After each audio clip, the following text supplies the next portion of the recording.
Entonces ya Él los conoce, pero que no solo que los conoce, que los amó, porque ahí podemos decir ahora en Pedro, elegidos según el amor previo de Dios. Pero no se habla solo del amor. El amor está incluido, pero no es implícito en el texto. Pero se está hablando de un conocimiento mucho más allá, no de acción, no teórico, sino de relación. O sea, ¿por qué te elige? Porque te amó. Eso trae un gozo a nuestra fe tremenda. Cuando tú entiendes eso, tú te das cuenta de el gozo de no ser digno, entiendes lo que es la gracia inmerecida, el favor inmerecido. Porque cuando tú hablas de gracia, estás hablando de lo que tú no mereces. ¿Ah, sí? ¿Me entiendes? Entonces, cuando tú entiendes eso, tú te das cuenta de que tu fe es algo que trae responsabilidad. Desarma el orgullo del hombre. Desarma completamente todo tipo de pretensión a buscar un mérito o a creer que tienes mérito. Y entonces empiezas a vivir para la gloria de Dios. Porque empiezas a vivir delante de Dios. Porque más abajo ahí te dice, te lo dice claro, que es por la gracia, por la misericordia de Dios. O sea, que la base de la elección de Dios no está en méritos previstos. Mérito en la fe, ni por la fe, nada. Hoy en la mañana te hablé acerca de Efesios. Este es un libro tremendo. Porque te habla acerca de vivir una fe según lo que Dios ha hecho. Y Pablo precisamente, cuando habla de su trabajo, según el poder que actúa poderosamente. O sea, Pablo nunca vivió una fe al margen del que lo llamó por gracia. Apóstol de Jesucristo por la gracia de Dios. ¿Ves? Entonces, nuestra vida nuestra fe tiene que ser vivida a la luz de esa realidad. Sí. Él nos escogió en el amado. En el amado, ¿ves? Él nos predestinó en el amado, según el puro afecto de su voluntad. Esos textos, según las riquezas de su no contradicen lo de Pedro. Ahora lo complementan. Lo complementan. O sea, ahora. cuando entonces él dice, habiendo oído el evangelio de vuestra salvación, se está hablando de eso que ha hecho Dios, que nos escogió en él antes de la fundación del mundo, y dice, para que fuésemos santos.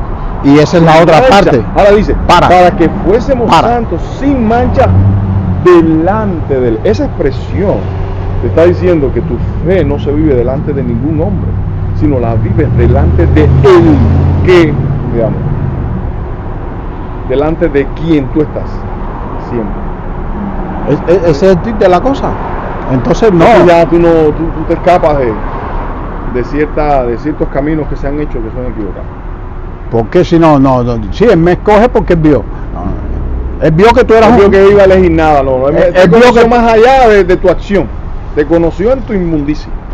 Entonces por eso es que después cuando llega el 2, él dice, y él os dio vida a vosotros aún cuando estabais muertos en vuestros delitos y pecados.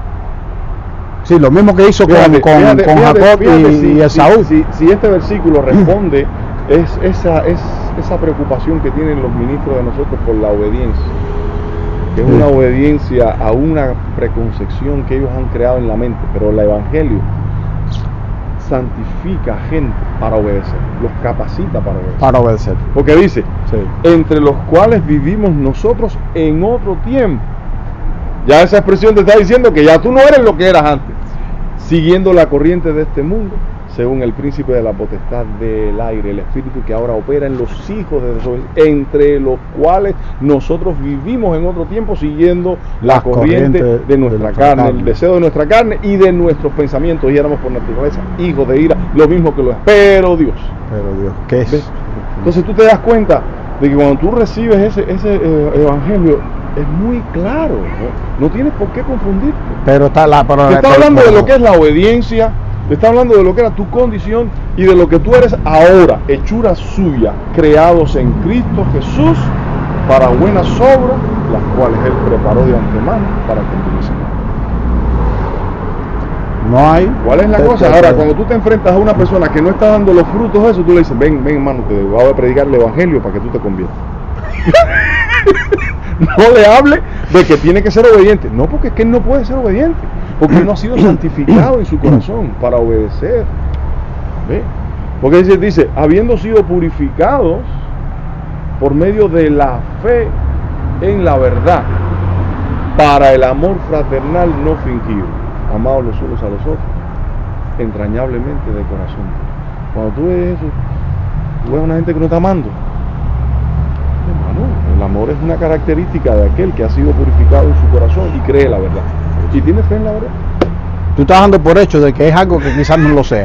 ¿Me entiendes? Entonces tú dices, no le estés pidiendo que dé un fruto Que no puede. que no puede Que dar. no puede dar. Enséñale el evangelio. ¿Me entiendes? Porque nosotros estamos hablando. ¿Cómo le con dijo? personas. Sí, ¿cómo tú crees que le dijo Cristo a los fariseos y a esta gente? ¿Cómo pueden ustedes, siendo malos, Hacer dar buenas dádivas a vosotros? Cuánto más vuestro Padre que está en los cielos nos dará. os dará a vosotros El Espíritu Santo. Santo? El Espíritu Santo, el sello más sublime. Y esa función, esa obra del Espíritu Santo es la que nos lleva a nosotros a glorificar a Dios. Que siempre está en todo momento en nosotros para guiarnos hacia la verdad. La verdad es que la adoración del Hijo, porque Cristo es la plenitud de aquel que todo lo llena en todo. Porque agradó al Padre que en Cristo habitase toda plenitud, toda capacidad de llenar. Entonces es algo que no es simplemente poético, no es una expresión poética, es una realidad que debe ser vívida en cada uno de nosotros en todo el tiempo, porque lo que tenemos es, cuando Pablo hablaba de Cristo, un religioso, él decía que era el misterio que había estado oculto desde los siglos, pero que ahora ha sido revelado a sus santos, a quienes Dios